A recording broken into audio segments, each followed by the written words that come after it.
ನಮ್ಮ ಬಿಜೆಪಿಯ ಹಿರಿಯ ಮುಖಂಡರು ಉಸ್ಕೂರು ಗ್ರಾಮ ಪಂಚಾಯಿತಿಯ ಮಾಜಿ ಅಧ್ಯಕ್ಷರು ಸ್ನೇಹಿತರಾದಂಥ ಡಾಕ್ಟರ್ ರಮೇಶ್ ಅವರ ಸಂಭ್ರಮದ ಹುಟ್ಟುಹಬ್ಬವನ್ನು ಆಚರಿಸ್ಕೊತಾ ಇದ್ದರು. ನಾನು ಪ್ರತಿ ವರ್ಷ ಕೂಡ ಅವರ ಹುಟ್ಟುಹಬ್ಬದ ಕಾರ್ಯಕ್ರಮವನ್ನು ಇವತ್ತು ಕೂಡ ಬಂದು ಅವರಿಗೆ ಶುಭಾಶಯಗಳನ್ನು ಕೂಡ ಕೋರಿದ್ದೀನಿ.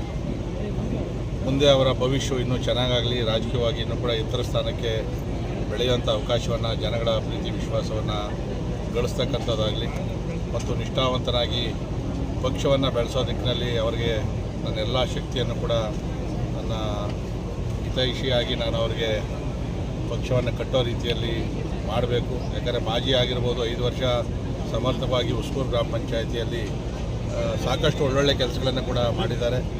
ನನಗೆ ಈ ಪಂಚಾಯಿತಿಯಲ್ಲಿ ಏನಾಗಬೇಕು ಅಂತೇಳಿ ಒತ್ತಾಯಪೂರ್ವಕವಾಗಿ ಅನುದಾನಗಳನ್ನು ತಗೊಂಡು ಸುಮಾರು ಒಂದು 30 ಕೋಟಿ ರೂಪಾಯಿ ಈ 5 ವರ್ಷದ ಅವಧಿಯಲ್ಲಿ ಗ್ರಾಮ ಪಂಚಾಯಿತಿಗೆ, ಉಸ್ಕೂರು ಗ್ರಾಮ ಪಂಚಾಯಿತಿಗೆ ಕೊಟ್ಟಿರ್ತಕ್ಕಂಥದ್ದು. ನಾವು ಮುಂದಿನ ದಿನಗಳಲ್ಲೂ ಕೂಡ ಈ ಪಂಚಾಯಿತಿ ವ್ಯಾಪ್ತಿಯಲ್ಲಿ ಸಾಕಷ್ಟು ಕೆಲಸ ಕಾರ್ಯಗಳನ್ನು ಖಂಡಿತ ಕೂಡ ನಾನು ಮಾಡ್ತೀನಿ ಅಂತೇಳಿ, ಮುಂದಿನ ಅವರ ರಾಜಕೀಯ ಭವಿಷ್ಯ ಉಜ್ವಲವಾಗಲಿ ಮತ್ತು ಅವ್ರ ಕುಟುಂಬಕ್ಕೆ ಭಗವಂತ ಆಯುರ ಆರೋಗ್ಯ ಐಶ್ವರ್ಯ ಅಧಿಕಾರವನ್ನು ಎಲ್ಲವನ್ನು ಕೊಡಲಿ ಅಂತೇಳಿ ತುಂಬ ಹೃದಯದಿಂದ ಅವರಿಗೆ ಮತ್ತೊಂದು ಸರಿ ಹುಟ್ಟುಹಬ್ಬದ ಶುಭಾಶಯಗಳನ್ನು ಕೋರ್ತಾ ಇದ್ದೀನಿ.